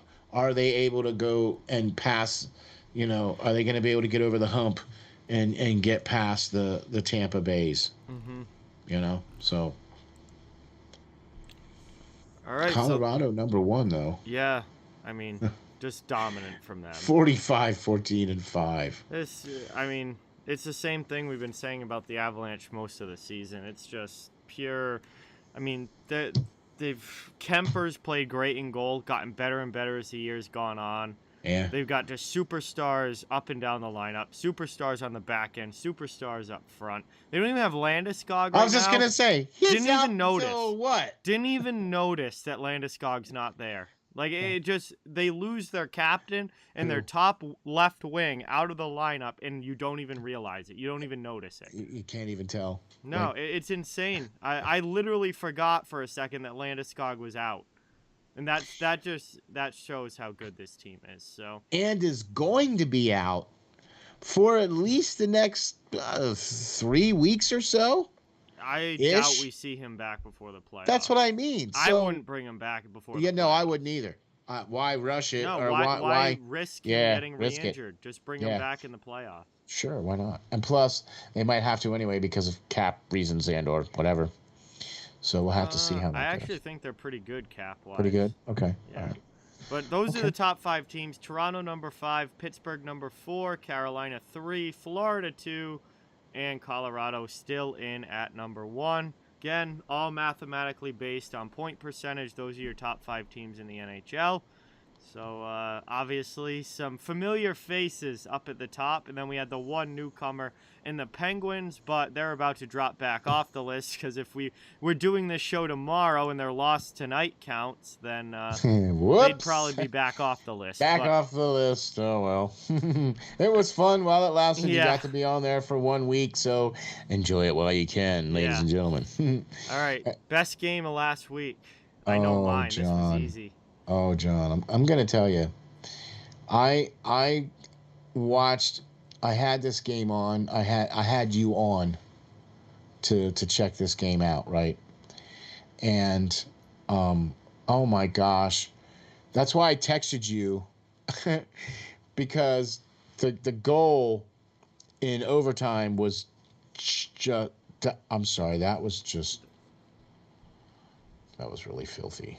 Oh, that was Monday's game. Our Monday's game. Yeah. Okay. But the game that you're going to talk about, though, Last my gosh. Night. Yeah. Go for it, man. Go for it. Go for it. So, I was at this game last night. Tampa Bay versus Boston in Boston. 3-2 Bruins win. David Pastrnak with the hat trick. Just unbelievable Did you lose a hat? Game. No, we could not. We were like behind the net, so weren't close enough to get it over the netting. So there's no way it would actually get to the ice. Yeah, because if you're sitting back behind there, the netting is too high. All right. There's no way to actually get it to the ice. So okay. Did not throw the hat, but a lot of people did. The hats were everywhere. This was one of the greatest sporting things I've ever been to in my life. Certainly the best experience in a regular season game I've ever seen. Like, just the building was electric. The atmosphere was incredible, as it usually is when it's Bruins versus Lightning. Yeah. And it was so much fun. It was an incredibly good game. I mean, playoff-style game, up and down the ice, extremely tight the entire way. Tampa scores, Chippy. Boston answers. Tampa scores, Boston answers. Chippy. Yep. A typical No Bruins love Lightning. lost. No love lost. No. Definitely not. Obviously, Hampus Lindholm played his first game with the Bruins, was unbelievable. Played outstanding in all 3 zones on the ice. Played with McAvoy extremely well. incredible to see a guy just step in with guys he's never played before, I mean, and play the way that he did. And man, as far as sporting events goes that I've personally been at and been a part of in my life, this is up there. Certainly the best regular season. The only thing I can think of that kind of compares to it is college hockey when the NCAA tournament was in Providence and I was at that, and that's winner take all, one game winner take all, move on in the there tournament. you go. So that was pretty cool. But as far as anything regular season, this was just a ridiculously good experience, and awesome to see the Bruins win, jump Tampa in the standings, and move into the top 3 in the Atlantic Division as well. I have to say, man, this game was wow. I had a very difficult choice to make last evening as far as hockey games to watch. Yeah. There was quite a few there to watch, but I'm going to say this. The first game, this is a game that I originally thought I was going to put on my list, and that was the Edmonton-Colorado game back on the 21st. Yep. Okay, that was the Monday game. And this was my game from last week that I thought would be one of the better games to watch. And boy, was I spot on, because Edmonton and Colorado just duked it out. Yep. Literally, they just duked it out. This was a tough, hard-fought, good hockey game.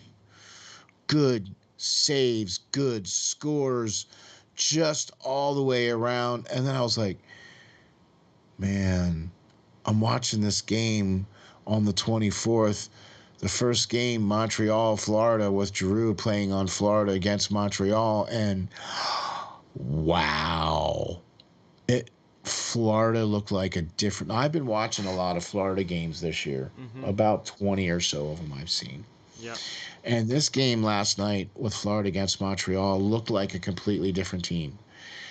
What I mean by that is, when I mentioned it earlier, is that with the injury to Ekblad, they used to have 4 forwards and 1 defense on their power play. Well, now they have all 5 forwards because Giroux has taken that spot.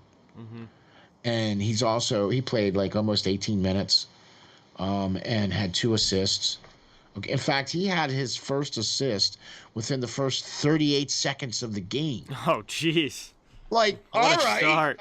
Welcome to Florida. Yeah. Right? I mean, they were playing in Montreal, but welcome to Florida. You know what I mean? So I had 2 games. The Colorado-Edmonton game went to overtime, and Colorado won that game in overtime. That was on Monday. And then Florida and Montreal played on Thursday, and Montreal played a really good game, and Allen looked really good in goal. Okay? I mean, he just looked really, really good, surprisingly. Allen played great against Boston. Okay, so that's 2 games now. I mean, he looked really good, even though, clearly Florida was going to be, I mean, they just looked far and above the way better team out there. You know what I mean? Yeah. It was kind of like, if you guys are familiar with basketball, Manute Bol, one of the smallest players to ever play. I think he's not even, like, he's 5'8" or something like that. And the tallest player from China is like 7'1". Yeah. Right? So that's what it was like watching Montreal being Manute Bol and Florida being that guy from Yao from China. Yeah. 7'1", right? That's what it was like. Montreal is just like, I'm trying. But they played a good game. Yep. I mean, it was 4-3. It's not like it was, an easy game. It just, they looked outmatched. And so I had 2 games. I had the Edmonton-Colorado game and the Montreal-Florida game. All right, so there we have it. Best games from this past week. There was some great hockey. Time now for 3 stars of the week. We get to look at some individual players who have played extremely, extremely well. And racked up some good showings this week. So For sure. we can get into it here. Steele, if you want to go first with your 3 stars, take it away. You bet. Our week and our timetables is slightly different than the NHL. Yeah, they do theirs Mondays. They do do Friday right to Friday. Right, so we do Friday to Friday. It's so good because it makes the list different. It does, and it gets to highlight different players because they don't just play 2 games; they play like 3 or 4 games. Mm-hmm. You know what I mean? So it gives you a better like body of work to judge them on, right? So I'm with you on that. All right, my number 3 is Dave Perron, and I have to say I'm quite impressed with how he's played this year. Or in these last 3 games. Mm-hmm. In the last 3 games, 4 goals, 3 assists, 7 points. He's a +3. Mm-hmm. There was a lot of guys on the list that were tied at +3. Yep. For plus minus, but I liked the fact that he had 4 goals, 3 assists, and 7 points. Mm-hmm. Of those, 2 even strength goals, 2 power play goals, all with playing 18 minutes of ice time. Yep. Okay, so a good week for Dave Perron. 3 games played, 4 goals, 7 points. Pretty good. My number 2 star from the Minnesota Wild. How about this? We talked about him slightly before. There was a trade made, and Cam Talbot from Minnesota goes out and just goes on a bender and just wins 3 games in a row. Hello, Mr. Fleury. You're not taking my job. Right? Yeah. Oh, by the way, you're the backup. I'm the number 1 goalie here. You're the backup now. You're right. Yeah. Okay. So 3-0-0. He's got a 1.0 goals against, .962 save percentage. He stopped 75 of 78 shots with 1 shutout. Yep. Okay, Mr. Number 1 goalie in Minnesota. And my number 1 star of the week is Mr. Brock Nelson from the New York Islanders. 4 games played, 5 goals, 3 assists for 8 points. Yep. +3 on that. Okay, so that's good. Here's the kicker, though, right? 6 even strength goals or points. Yep. Right, and two power play points and 2 game winners. 2 game winners for Brock Nelson. So he's had a really good week. Absolutely. So there you have it, man. I have Dave Perron, Cam Talbot, and Brock Nelson are my 3 stars of the week. John, start off with number 3, would you? All right, similar list coming from me, 1 difference. Number 3, I've got Cam Talbot. Minnesota Wild goaltender, 3-0-0, 1 goal against average, .962 save percentage, 1 shutout, stopped 75 out of 78. Something woke up with Cam Talbot. This guy was giving up the stretch before this one, he was giving up 4 goals a game. Yeah, Minnesota goes out, they trade for Marc-Andre Fleury, and all of a sudden Cam Talbot decides he wants to play goal again, and rips off this little 3-game stretch with a .962 and only giving up 1 goal a game. So very, very impressive stretch here for Cam Talbot. Good to see him playing well again. Number 2, I have Kyle Connor from the Winnipeg Jets, and he was on the list last week too. Mm-hmm. Well, he's not slowing down at all. 4 games played, 2 goals, 6 assists, 8 points, a +2, 6 even strength points, 2 power play points, 2 points per game exactly. The only reason the Winnipeg Jets are even in contention of possibly snagging a playoff spot still is because of the play of Kyle Connor. This guy's been their best player all season long. He's their leading scorer. Connor's had an unreal year, and he's done it again this week with 8 points in 4 games. And I don't personally think Winnipeg is going to have enough in the tank at the end to make the playoffs, but if they do, Kyle Connor will be the reason why. Wow. I mean, I tell you what, I had a hard time not picking him. Mm-hmm. I really did, but because he was on the list last week, okay, and because I really liked Dave Perron's numbers, Do you know what I mean? That's Yep. kind of why. That's kind of why I didn't pick Kyle Connor for mine. So all right, man. Who do you got your number one star of the week? Well, this was easy. Brock Nelson. He is the number one star of the week. 4 games played, 5 goals, 3 assists, 8 points, +3 rating, 6 even strength, 2 power play, 2 game-winning goals, and 2 points per game. But he's over a goal per game. He's getting it done even strength. He's winning games. The game winners are huge. That, to me, clearly made him number one. And Easily. he is the top star from this past week in the NHL. I agree, 100%, man. What a great week he's had for the Islanders, and as he's going, the Islanders are going too. I don't. It's not going to be They're there too for the far out Islanders now, but Yeah, they're it's playing a lot better. yeah, it's not going to be there for the Islanders this year, but good to see that they're still trying to put some games together and still, you know what I mean. Yeah, they're not And just going to roll over. no, so They're still there to play some hockey. exactly, and there's still some hockey left to play, so it's keep it rolling, boys. Keep it rolling. We're all good. We're all good. So there you go, man. That was our 3 stars of the week. And now we get into another one of our favorite little segments, and that is the 3 hottest teams of the week, and then, of course, the 3 coldest teams of the week. Mm-hmm. And, John, I got to tell you, man, I love that after we do this, that, like, Sunday, you come out and do a little show about the hottest and coldest teams. Tomorrow will be hottest and coldest teams, top 5 each direction. Right. Okay. So I love that you do that little show. You know what I mean? So I like watching that little show. I'm sorry, dude. Anyway. So we always try to do the positive first. So John, why don't you give us your 3 hottest teams of this past week?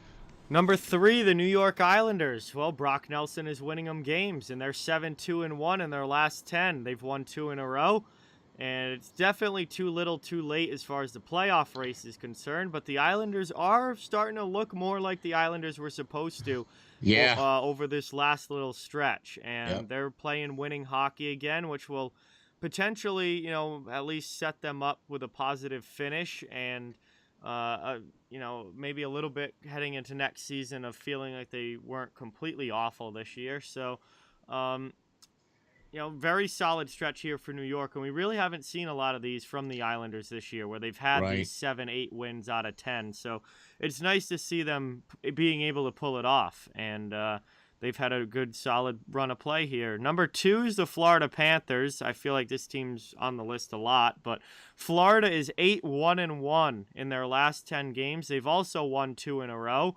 And, I mean, I think it's pretty simple. If you win 8 out of 10 games, you're doing really, really well in the NHL. So, yeah, usually. Florida's not having any issues right now and playing very good hockey. Also playing good hockey, and this is great to see for me, is the Boston Bruins, who are the hottest team in the NHL, 8-1-1 in their last 10. They've won 3 in a row now, which is one more than Florida, and I certainly didn't expect the Bruins to look this good at any point this season, particularly the way that they played early in the year where they looked like they may not even make the playoffs. Yeah. Something has changed, something has clicked with this team over the last few months, and all of a sudden they look like a real threat. And this recent run of play, they're winning on the road, they're winning at home, they're winning against good teams like Tampa Bay last night. They're ripping it right now, and they are my hottest team in the NHL. I almost agree with you. I'm really close because I have some really awesome things to say too. Mm-hmm. All right, so John does his slightly differently. He bases his hottest teams off the last 10 games played. I base mine off of complete winning streaks only. So if you've won a number of games in a row, you're going to be on my list. Yep. Right now, number 3 on my list is Dallas. They've won 3 in a row. And Dallas is one of those teams that needs to be winning those games in hand that they have. Yes. Okay. And they are with winning 3 in a row now. Okay. So Dallas starting to put things together at the right time, trying to get hot at the right time. Man, Robertson's been playing great. Oh, yeah. Rupe Hintz has been playing great. They've been getting goals out of Sagan. They've been getting good goaltending. I Yep. mean, Dallas has been playing really well 3 games in a row. Number 2 on my list is said Boston Bruins, folks. I'm here to tell you, they are, aside from, the fact that they've won 3 games in a row, they are one of the hottest teams in the league. They've only lost 1 regulation game in the last 12 or something crazy like that. Yeah, I'd have to have the schedule in front of me, but Yeah. They haven't lost very much. They're not losing very much, that's for sure. No, and they've won 3 in a row. Yep. And with what Boston did at the trade deadline and how they've been playing as of late, man, Boston's gonna be dangerous. So that's good news for John. They're not going to be easy to beat, that's for sure. They may get beat, but it's not going to be easy. And I'm going to tell you something else too, man. Swayman. Oh, he's so good. He's so good. Dude, that dude has just been playing so well. I think he's won like 11 out of his last 12 starts. Exactly. So that's one of the reasons why Boston's playing really well. So my number 1 hottest team is said team that we mentioned with Cam Talbot on it. That's right, the Minnesota Wild. Yep. They've won 4 in a row. And Cam Talbot, 3-0-0 in the last 3 games, pitching a shutout there in one of them. Okay. Minnesota getting it done when they need to. They made the move for Fleury. Mm-hmm. They made some moves to put some depth on the front end. They made some moves to bolster their back end. They are a better team to handle that first round of the playoffs. Just don't think they're going to be able to get out of it. But that's my 3 hottest teams. Minnesota number 1, Boston number 2, Dallas number 3. All right, now we got to flip things around to the unfortunate side of things, the coldest teams. These are teams that are not playing all that well right now. No. Not the best records, not playing the last 10 games, and are really on bad streaks. So, John, why don't you give us your 3 coldest teams? Well, coming at number 3 is a team that really doesn't want to be on this list because they're losing ground as far as playoff seeding, and that's the St. Louis Blues. That's true, that. 3-4-3 in their last 10 games. They lost their last one out in regulation. Ouch. Only 3 wins out of 10 for the St. Louis Blues, who looked like they were going to be the second seed in the Central, and now they were playing really well there, man. Yeah, they were, and now they've dropped to 3rd, and Minnesota's passed them in the standings, and they're not too far ahead of Nashville either. So again, that division's very, crunched up on top of each other, but St. Louis does not want to be going through a stretch like this in this part of the season where every single point matters. So exactly. It's been a little bit of a rough go for the Blues, and we'll see if they can turn things around here quickly and get some positive momentum before heading into the playoffs.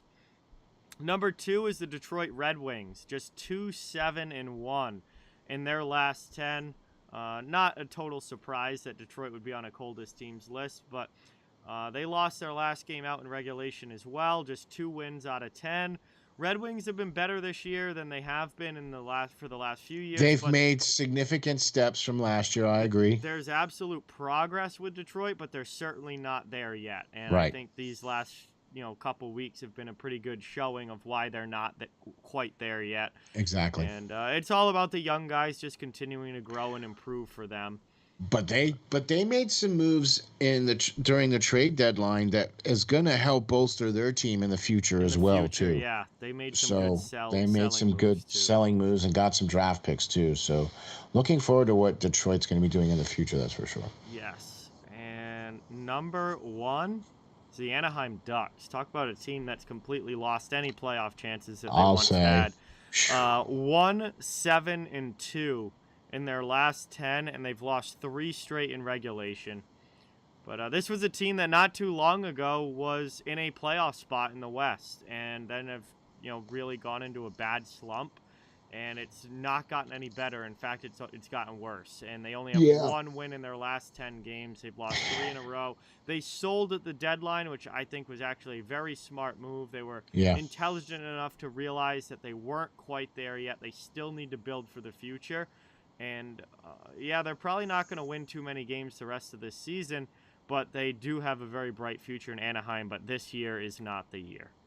And we started to see some of that growth in Anaheim with Zegras and some of their younger talent. Drysdale and them. Lundestrom and Sam Steele. Yeah. So they definitely look good for the future, and they've got some really good prospects coming up into the wings too. So, all right. So my 3 coldest teams, and as we said, John does his slightly different than I do mine. I do mine based off of the number of games you've lost in a row. Mm-hmm. And my list is slightly different, and there is also going to be a surprise name on my list. So number 3, with 3 losses in a row, is the Arizona Coyotes.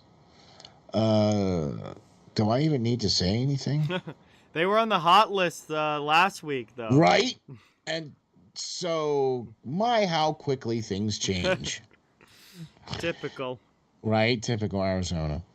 By the way, they did not move Kessel. Yeah, that was interesting. That is a surprise, I think. It was a surprise for me. So maybe he's going to retire after this year. Who knows? Who knows, right? So we'll see. All right. The number 1 team on your coldest list is my number 2 team, which is the Anaheim Ducks. Yep.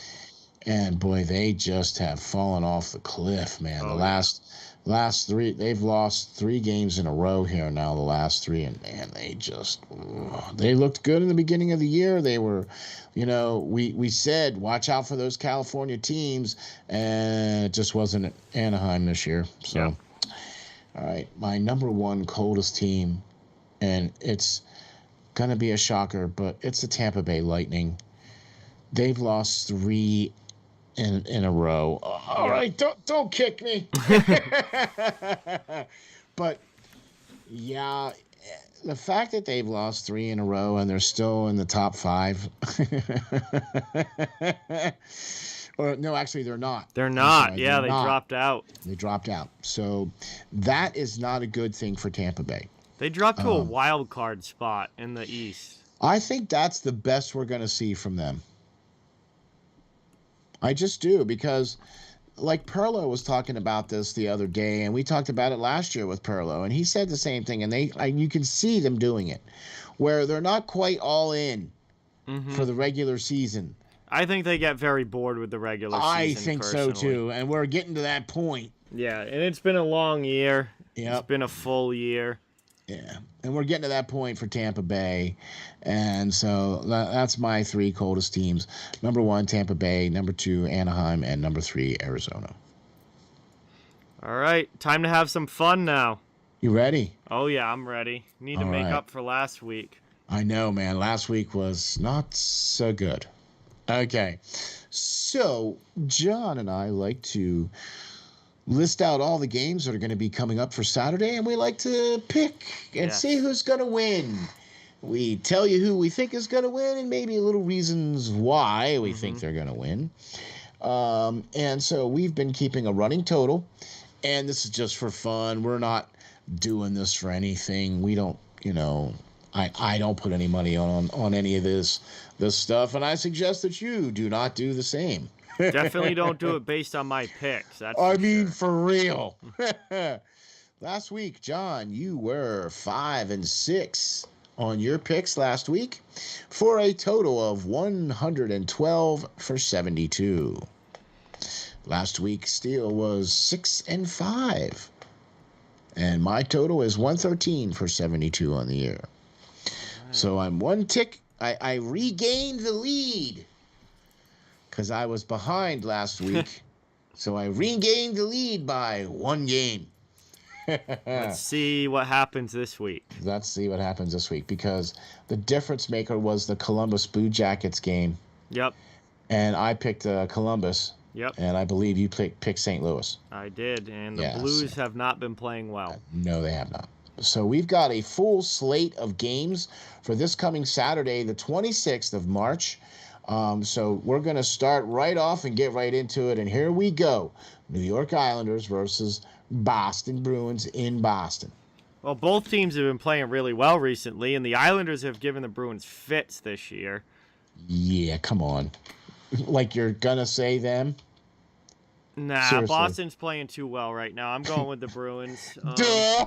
I don't know. This is a game that I would not be surprised, though, if Is it Boston 3 o'clock? loses. Is it an afternoon game? Yeah, 12:30 afternoon game. Ooh. Boston has had a lot of issues with the Islanders this year, even especially though they're not afternoon a playoff games. team. Especially afternoon games. And New York Islanders have been playing better. We might see Ullmark in goal as well instead of Swayman for the Bruins, because Swayman, I believe, has played the last two. So that generally means it's Ullmark's turn. There's a lot here setting up for this to be an Islanders win. So I would not be surprised if the Islanders win this one. But Boston being 8-1-1 in their last 10, I'm going to stick with the Bruins, because they don't get on hot streaks this good very often. And they're at home. They are at home. So I gotta go. Even if Ullman is in net. Okay, I agree, because I think Boston's been playing much better hockey. Even though New York has improved as well too. They're what, 7-2-1. They're 7-2-1 in their last right? 10. Yeah, okay, so they've been playing really well too, but I agree, this has one of those setup feels, but I just think Boston's the better team. I just think they are, and I think I have to go with Boston on this one as well too. So, all right, Tampa Bay versus Detroit at Detroit. Tampa Bay, this could not be a better spot to break a losing streak. I couldn't agree more. Boy, they hope they can win this one. Yeah, there'll be some issues with Tampa if they don't win this one. The only thing that would maybe sway me is if we talked about it before, is if Elliott is playing in this game. Yeah, that's true. I'm going Tampa. Yeah, this might be that one of the few that he does win, but anyway. Chicago versus Vegas Golden Knights in Vegas. I mean, this is such an important game for Vegas.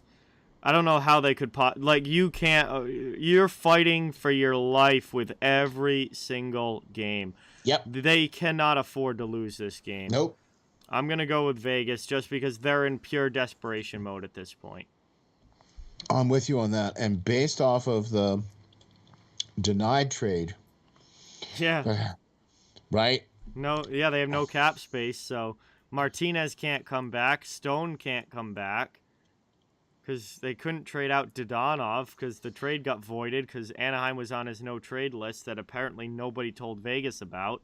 Right. So, whoops. Yeah. But he scored for them last night, though.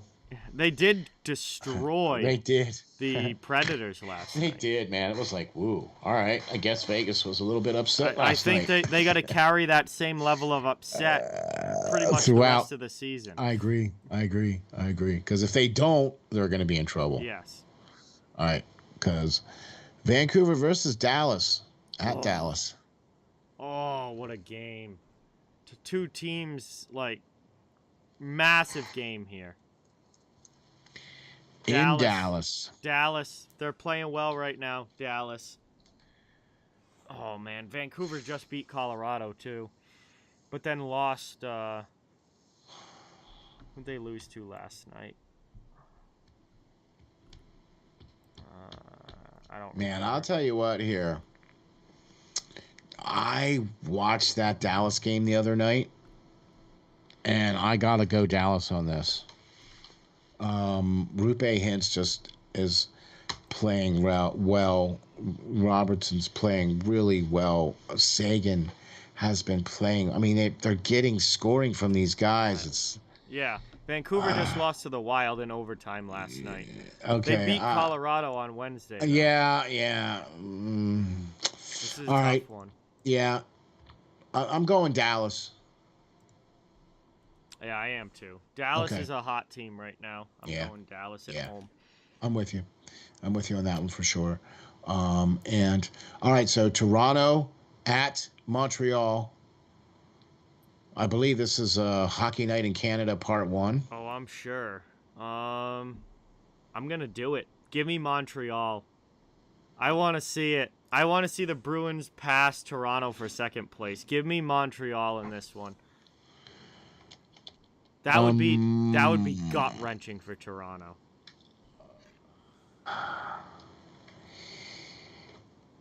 Yeah, I don't see that. I'm going Montreal. I have to say that with the addition of St. Louis as the coach for Montreal, they have been playing much better. Oh, they're so much better now.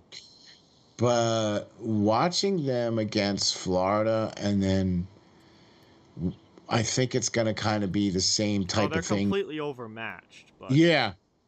They play extremely hard now. They do. Which they were not for the first part of the year. Agreed. They looked like they didn't even want to be there for the first part of the year. I agree. And now they look like they care, and they're buying in, you know, and it's St. Louis. That's because of him. 100%. But I still have to go with Toronto on this one. I agree with you. I think this could be a good game where Montreal might, you know, step up and punch the big dog. Funny. I agree, but no. Sorry, I can't do that one. I got to go with Toronto. So there we go, our first difference. Florida versus Ottawa? This should be a blowout Florida Panthers win. I mean, it's in Ottawa, but do we even really need to say anything about this? All right, okay. New Jersey Devils at Washington? Washington. Devils are just overmatched. Yep.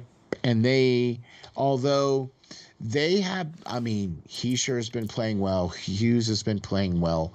They've been scoring. They've been doing well. But, yeah, not on Saturday. Sorry. Nope. Here we go, folks. Carolina Hurricanes versus St. Louis Blues in St. Louis. Well, I'll tell you one thing. Are you doing this game? No. I'm not doing anything tomorrow. Carolina. I certainly don't trust the St. Louis Blues right now. That's for sure. I can't even disagree with you on that. Until St. Louis starts winning some games. They have been on the cold list. Sorry. They haven't been playing very well the last 10 games either. So, yeah, this isn't even... Anyway, Carolina for that one. Columbus Blue Jackets versus Minnesota, and this might be the first game for Fleury. I think this is probably going to be Fleury's debut. Minnesota. Minnesota. That was easy. Although, you know, guys have been playing better for Columbus, but all right. Battle of Alberta. Oh, yeah. Oh, yeah. Hockey Night in Canada, Part 2. Battle of Alberta, Edmonton, Calgary. Give me the Calgary Flames. Daryl Sutter. You know what? All day long. Daryl Sutter and the Flames Yes. gonna go out there and show them who's boss. I agree. I got Calgary in this one. I'm becoming a big fan of this Flames team, and I want to see them take it to their arch rival. Sorry, Peyton. Yeah, and Perlo, we're sorry. Sorry, boys. Sorry, guys. Listen, I think that Edmonton made a couple of sweet little moves. Smaller moves, yeah. Right? Okay. I think that they still didn't address their biggest, major, glaring, over-the-top whole problem, whatever, and that's goaltending. Yep. Smith played really well the other night, but, man, the guy's standing on his head, and it ain't working. Okay, and they're not able to score enough goals to maintain the wins. Yep. So that's what's going on there with Edmonton. So I have loved Calgary since the beginning of the season. I loved what Markstrom has been doing. I love what Sutter has been doing, Sutter, however you want to say it. And I really like the fact that they didn't move Johnny Hockey. Mm-hmm. In the trade deadline. Well, yeah. I mean, they're a first-place team. They're not selling. But you get what I'm saying, though. Like they're all in now. This is Oh, it. they're 100% all in. Here we go. Absolutely. This is an Okay. all-in year for the Flames. They're trying to make a run. They're a first-place team. You got to go out there and win a game like this. Exactly. All right. Seattle at L.A.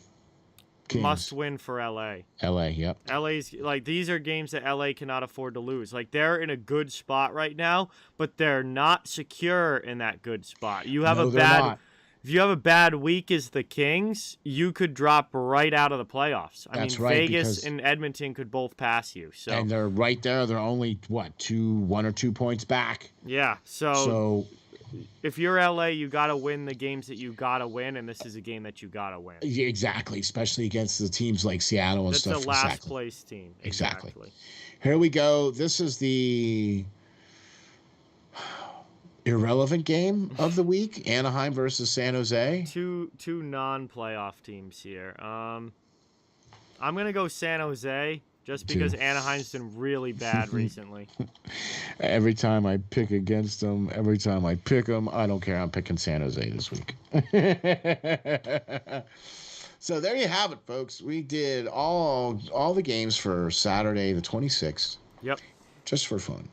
So, John, what is the game of the week to watch this upcoming week? We just talked about a whole handful of Saturday games to watch. Yeah. Right? There's a bunch, but with if the I had exception of maybe the Anaheim San Jose one. Mm-hmm. Right? But so now give me your pick of the games to watch this coming week. Carolina versus Tampa Bay. Oh. They just played last week. Very feisty game. They had trouble getting the teams off the ice at the end of the game. Like they were jawing back and forth. Yep. Two obviously very good teams. Could potentially be an Eastern Conference final down the line. Oh, yeah. Tampa, I cannot imagine, is very happy about dropping to a wild card spot. Like that's got to be a little bit embarrassing for them. So I would imagine we're going to see a very feisty Tampa team on the ice. Carolina, I mean, you talk about trying to bolster your physicality a little bit and playing playoff-style hockey. Well, here's a great opportunity to show that you can play that kind of hockey. This game is on Tuesday night, the 29th, and oh boy, is it going to be a wild one. I, too, have to say I'm looking forward to that game. I'll be front and center with my popcorn, ladies and gentlemen. Woo! That is must-watch hockey TV right there, folks. Carolina, Tampa Bay. Come on, come on. Here we go now. I picked two. The reason why I picked two is because it's... Follow me on this now. It's a home and home, but each team has a game in the middle. In the middle, yeah. Right?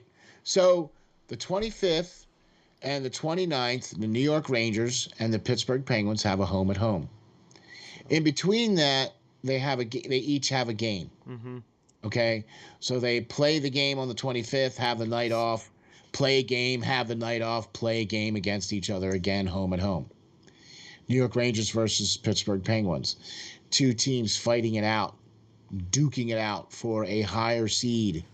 This is, in all likelihood, going to be the 2-3 matchup in the playoffs. Exactly. In the first round. So. Exactly. So a rematch of these two games, or a potential matchup for these two games coming into the playoffs.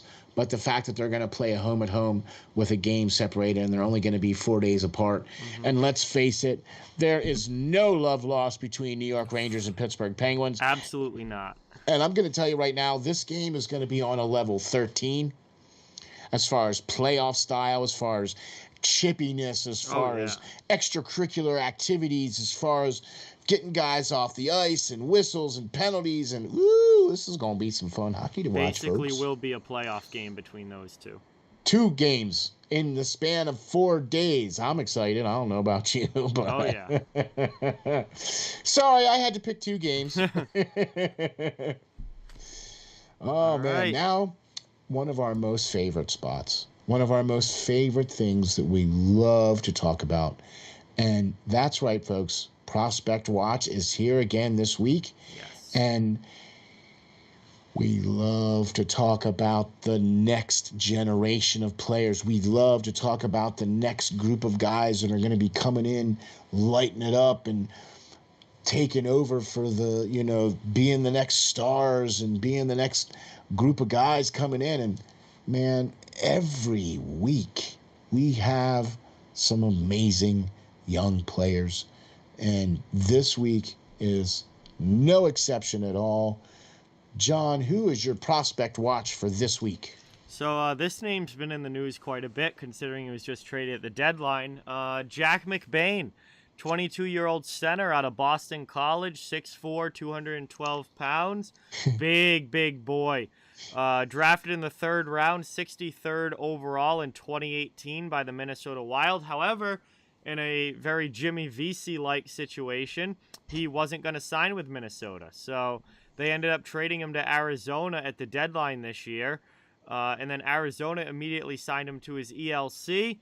He's coming off his final season at Boston College, where in 24 games, he had 19 goals, 14 assists, and 33 points, and was a plus 13.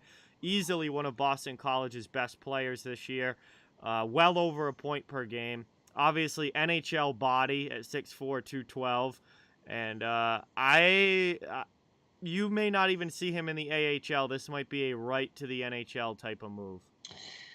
The fact that he didn't want to sign to Minnesota and then got traded to Arizona and then immediately signed his deal, like he wanted to go to Minnesota or Arizona? I don't know the specifics behind him not signing with Minnesota, but they said, okay, we'll send you off somewhere else, and they sure did. Well, I'll tell you what, man. Everything that I've seen, heard, read, and watched about this McBain guy, holy smokes. Man, he is big. Oh, he's huge. Holy smokes, man. He's got to use it, though. He's got, he needs a little coaching up. Okay? He needs to learn how to be in the positions where he needs to be. You know what I mean? But, man, is he a good player, dude. Oh my gosh. 19 goals in 24 games, 14 assists, so that's pretty good. Pretty good. I'll say, I really try to not pick players that are on the Flyers, but I at least try to pick guys that are not from my home state or play in my home state. I'm sorry, John, I'm just picking on you, bro. It just seems like every time it's like, hey, this guy's from Boston College, this guy's from Providence, this guy's from BC, or this guy's from this, or this guy. Like, they're busting out NHL talent left and right. I'm telling you, man, it's like they're a hockey town or something. All right, I got another U.S.-born player to talk about. Brendan Brason. Yep. He's a forward, shoots left. He's 5'11", 177 pounds. He's 20 years old. He was drafted by the Vegas Golden Knights in round 1, number 29th overall in the 2020 draft. Yep. Now, the team that he plays for, folks, sitting down, are you? Are you sitting down? Okay, we're talking about the University of Michigan here, folks. Yep. Big Ten, one of the best NCAA teams going, period. Drop the mic. University of Michigan, 35 games played, 19 goals, 18 assists for 37 points, plus 19 on the season. Okay, the kid can score. Oh, yeah. Played in the Olympics this year as well, too. 4 games played, 2 goals, 2 points, and is an even player. United States didn't do quite that well in the Olympics this past year, but he had a good showing with 2 goals in the 4 games that he did play.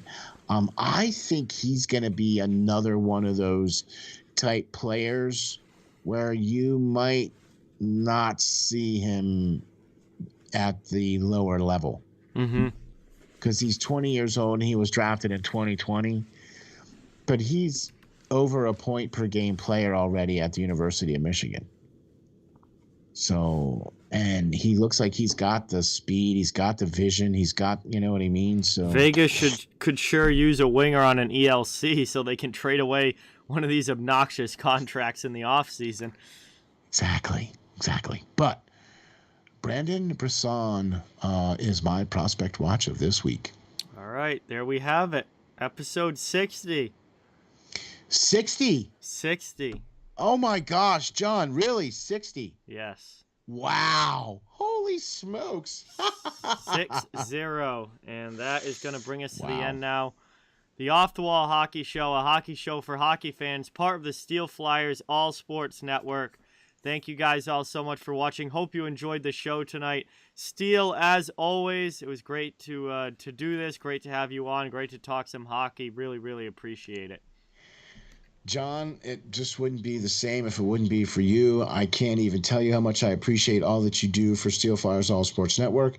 I can't even tell you how much I appreciate you do for just yourself. I mean, the channel that you have, dude, is amazing. It's continuing to grow. You're up over 7,000 subscribers.